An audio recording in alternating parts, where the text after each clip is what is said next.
الحمد لله نحمده ونستغفره ونستعينه ونستهديه ونؤمن به ونتوكل عليه ونعوذ بالله من شرور أنفسنا ومن سيئات أعمالنا من يهده الله فهو المهتد ومن يضلل فلن تجد له وليا مرشدا ونشهد أن لا إله إلا الله وحده لا شريك له نشهد أن محمدا عبده ورسوله وصفيه من خلقه وخليله اللهم صل وسلم وبارك على سيدنا محمد وعلى آله وصحبه ومن والاه عباد الله أوصيكم ونفسي المقصرة أولا بتقوى الله فاتقوا الله حق تقاته ولا تموتن إلا وأنتم مسلمون ثم أما بعد. All praise are due to Allah subhanahu wa ta'ala, the most gracious and the most merciful. The best of his peace and blessings shall be bestowed upon his beloved Prophet Muhammad sallallahu alayhi wa sallam and upon those that follow his footsteps. Dear brothers and sisters in Islam, it is very important for us as followers of one of the largest religions on earth that make up almost 1/5 of humanity, to know that we have a huge responsibility. And in order for us to understand our responsibility, we have to understand our religion. We have to know, what is this religion about? Many Muslims have been born into Islam. So Islam becomes more of a habit, something that we're used to. We don't get to pay much attention to the details. And the concept that I want to raise today is Islam a religion of individuals or a religion of groups? Meaning, when you're practicing your religion, does your focus have to be on yourself as an individual? Or there's a different message in Islam that's related to the group and the communities and the creation of God? It's not just about you, what you want, what you feel, what you need. Many people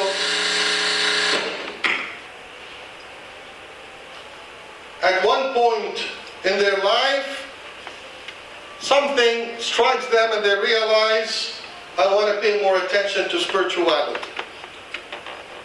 I want to pay more attention to my religion. I want to become more religious. It happens, it happened to many of us. At one point, someone has to feel that. So when people get more spiritual, they feel the need for spirituality, they start paying more attention, they wanted to become more religious, they start reading, they start studying, and they become very particular. Because you want to be the best, or do your best, or apply your religion at the best way possible. That good feeling of care, concern, interest could be very dangerous sometimes. Because it would get people sometimes to an extreme levels of applications. We've all seen this happening. Islam, my dear brothers and sisters, as we always say, is a system that has a set of do's and don'ts to help you have the best life for you and your surroundings, as an individual and groups. However, there are things that are clearly mentioned in the Holy Quran, in our deen, that are clearly do's and don'ts. Stated clearly in the Holy Quran. Do this or do not do this. But there are some issues or matters that haven't been 100% settled. Now, for all of us to know, these are minor issues. Has nothing to do with the core of your belief and doctrine, your ibadat, your worship, inheritance. These are all clear-cut. The ruling is clear since the Prophet Muhammad ﷺ till our day, never changed. But there are secondary issues that vary based on time and location, resources, different things that tie, for example, to an economy that never existed before. They appear now. Different considerations based on technology. So this is a flexibility of Islam. Allah subhanahu wa ta'ala left an area with no 100% clear rulings. However, it has the basis of judgment for the ulama, for the scholars, to help us know how to act and behave in such cases. But what we've been seeing, and it's been not just in our time, it's always been the case, there are some people that will come, they deal with these flexible, if you will, matters in a very rigid way, to a point where they become extremist in their thinking. And it could be done completely out of good intention, because their love, they want to be the best and do the best. Wara, piety. Or it could be completely out of ignorance, neglecting what Muhammad sallallahu alayhi wa sallam told us, إِنَّ هَذَا الدِّينَ مَتِينٌ فَأَوْغِلُوا فِيهِ بِرِفْقٍ. He told us, sallallahu alayhi wa sallam, this religion is mateen. Mateen could be translated as thick, bulky, heavy. Well, sure it is, because it's a system that covers everything in life. It's not an easy, simple formula that you read and all of a sudden you're a scholar. There's a lot of areas in Islam. أَوْغِلُوا فِيهِ بِرِفْقٍ. So take it easy on yourself, as the Salam said, our beloved Prophet. Take it easy, learn it slowly, and apply it slowly. If you rush into it, you want to understand it and master it all, you could pay the price, and the people around you could pay a big price. Because you could easily misinterpret and misunderstand. Some people go as far as disrespecting and discrediting some scholars because they have different opinions. As we said, these flexible matters have different opinions. Because there are scholars that think about it, evaluate it differently, and apply it differently. Some people go as far as discrediting anybody that has a different opinion. Some people will go as far as discrediting the public, us, accusing people of being lenient, accusing people of being soft, accusing people of being, non-compliant. Such act could lead people to become more rigid and create problems amongst the community. See, what's happening with this scenario is those individuals, and any one of us could be subjected to this, are evaluating Islam as an individual religion.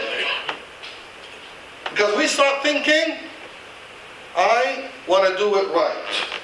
I want to obey God, and I'm going to choose the most difficult way to do it, because this seems like the safest way of being compliant. And most of the time, unfortunately, it'll be done out of ignorance. Because we know, or the student of knowledge know, that the ulama told us in their teachings that لا إنكار فيما اختلف فيه من مسائل الاجتهاد. Any matter that's disputed, and there are different opinions for scholars, and I'm talking about known scholars, approved scholars, we should not take it to an extreme of right and wrong. And we also know من كثر علمه قل إنكاره. People that know more will take it easy on themselves and people. They won't call everything haram, or this is wrong, or you shouldn't do this, or make life more difficult on themselves and others. And that's the point that we want to come up with, is making life more difficult for the community. We all know the story where Rasulullah ﷺ was informed about 3 people that went and asked about the ibadah, the worship of Rasulullah ﷺ. And then they said, we want to do more. One of them said, I'm going to pray every night, I'm never going to go to sleep. The other one said, I'm going to fast, I'm never breaking my fast. The other one said, I'm never going to get married. Thinking by doing this, they will become more closer to Allah subhanahu wa ta'ala. By becoming an extremist and making your life difficult, you're going to become more beloved to Allah subhanahu wa ta'ala. When Rasulullah ﷺ heard about the story, we all know it, what did he say? He disapproved that act. He disapproved extremism. Even in what appears to be a good action, which is worship, even that, it's disapproved by Rasulullah ﷺ. Because he left us a moderate way of life, and this is what we should maintain. In a famous ayah that touches beautifully on this concept, Allah subhanahu wa ta'ala said in Surah Al-Baqarah, ليس البر أن تولوا وجوهكم قبل المشرق والمغرب ولكن البر من آمن بالله واليوم الآخر والملائكة والكتاب والنبيين وآتى المال على حبه ذوي القربى واليتامى والمساكين وابن السبيل والسائلين وفي الرقاب وأقام الصلاة وآتى الزكاة والموفون بعهدهم إذا عاهدوا والصابرين في البأساء والضراء وحين البأس أولئك الذين صدقوا وأولئك هم المتقون. This ayah was revealed upon a very important event in Islamic history, when Allah subhanahu wa ta'ala changed the Qibla from Jerusalem to Mecca, to Kaaba. That event was a major event to Muslims. So for a few years, Muslims got used to praying in a certain direction, as was instructed by Allah subhanahu wa ta'ala. And then Allah subhanahu wa ta'ala ordered the change of direction. Some of the Sahaba, they didn't feel right about it, although it was a direct order from Allah subhanahu wa ta'ala. But Allah subhanahu wa ta'ala is teaching us a lesson of human nature to warn us about it. Some Sahaba were discomforted. They didn't accept it, they didn't like it. They thought it's a big thing. You know, this is the core of our Islam, is our prayer in a certain direction. And all of a sudden we're changing it. And Allah subhanahu wa ta'ala reveals the ayah to teach us the lesson that we want to learn today, inshallah. لَيْسَ الْبِرُّ. The ayah started by saying, it's not from the status of bir. The bir is the highest status of excellence and piety and closeness to Allah subhanahu wa ta'ala.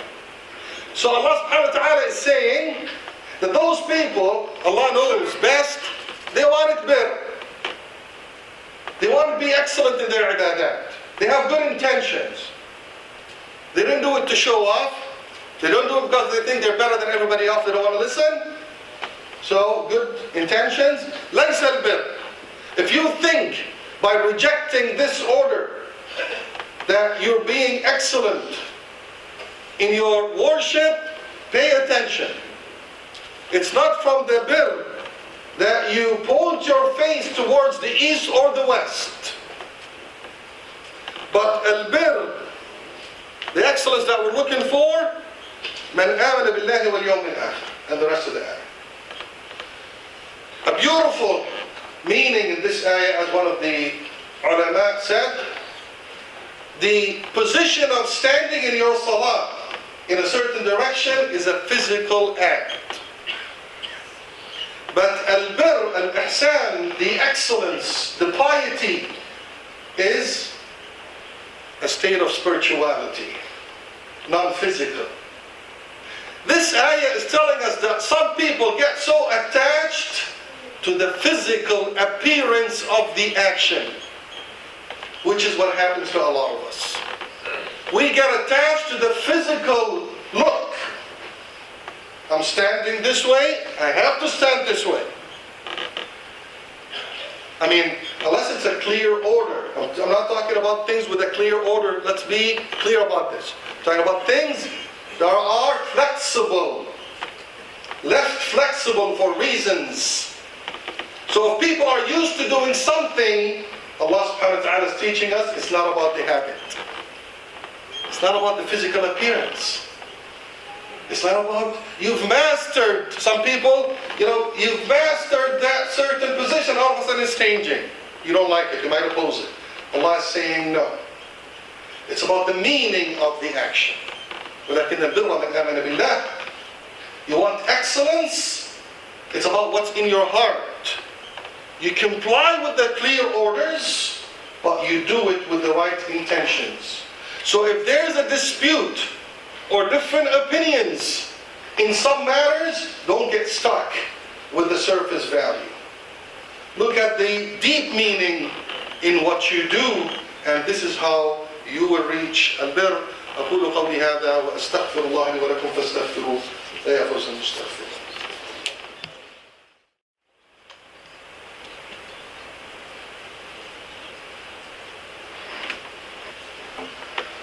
بسم الله والحمد لله والصلاة والسلام على رسول الله. In the explanation of bir, as Allah subhanahu wa ta'ala informed us in the same ayah in Surah Al-Baqarah, Allah subhanahu wa ta'ala mentioned certain acts, starting with al-iman, your belief. It's what's in your heart. That's what gives you that status of piety and excellence. Iman billah, yawm al-akhir, al-malaika, al-nabiyyin, which is the articles of iman. You believe in the doctrine of Islam, it starts there. But right away, Allah subhanahu wa ta'ala moves to something extremely important.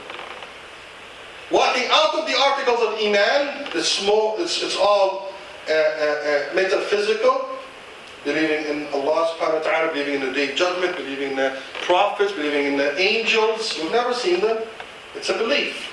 But then Allah subhanahu wa ta'ala goes back to the physical side of your religion. وَآتَ الْمَالَ عَلَى حُبِّهِ. After your belief that's in your heart, آتَ الْمَالَ. Money is mentioned. Charity is mentioned right away. Why charity? The balance, as the scholars say in this ayah, is you got what you got in your heart, and the proof of it is your actions towards who is the charity going for? Are you going to pay yourself the charity? The iman, the belief, is the individual side of your deen. And the charity is the group side of the deen. The charity is going to go to people. Whether it's for the local community or paying outside, the charity is a resemblance that your deen in your faith should translate into your work in promoting and supporting the group. It cannot just be an individual thing.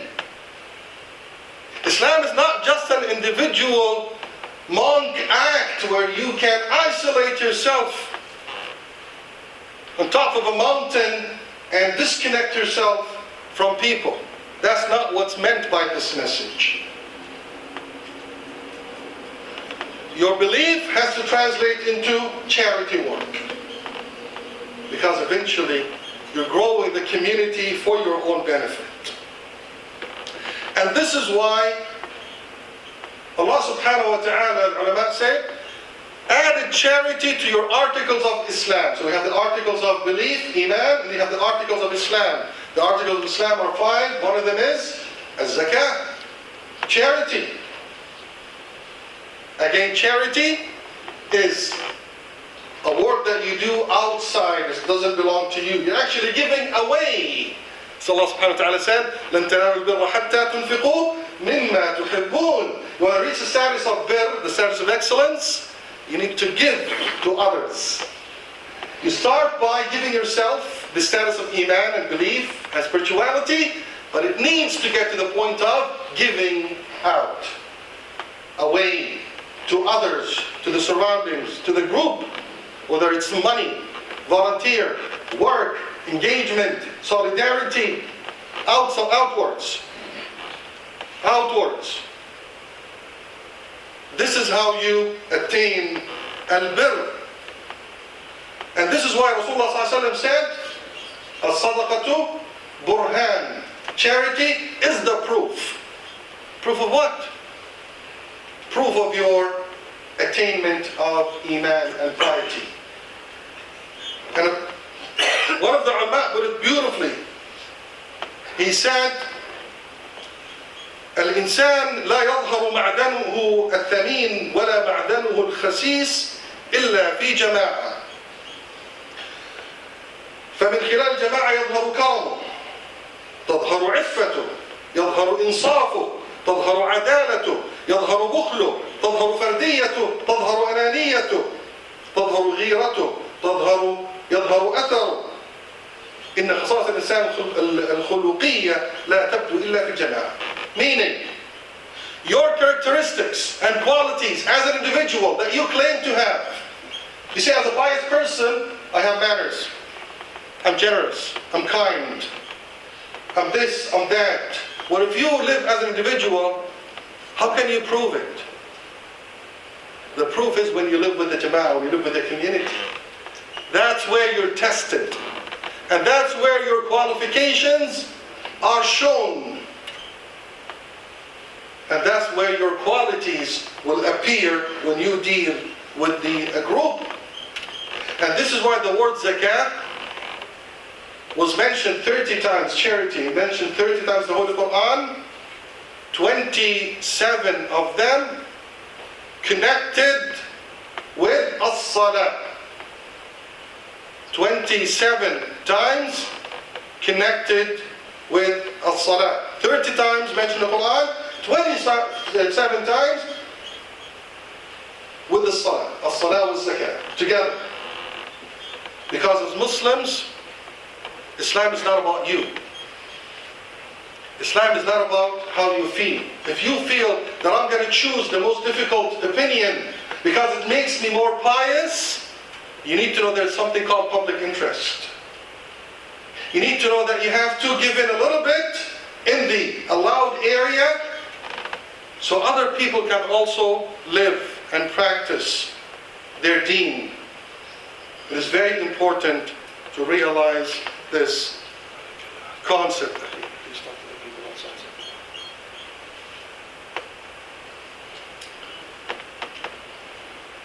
But please ask you to make room, barakallah feekum.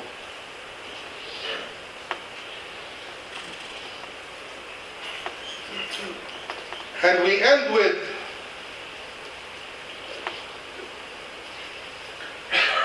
to sum up as a statement on Islam as an individual or a group religion. The conclusion will be الإسلام دين يربي ويقوي الفرد لتقوية الجماعة لأن الجماعة القوية تعنى بالأفراد الضعاف. So if you think, and I'll explain in a second, that by you choosing the hard way of doing things you're becoming better Muslim and stronger Muslims, rest assured that you're affecting the weaker people that cannot make difficult choices. So Islam indeed develops and empowers individuals. It starts with, because strong communities is made of strong individuals, but not everybody can be strong. Islam develops and empowers individuals in order to create strong community. Why? or strong groups. Why?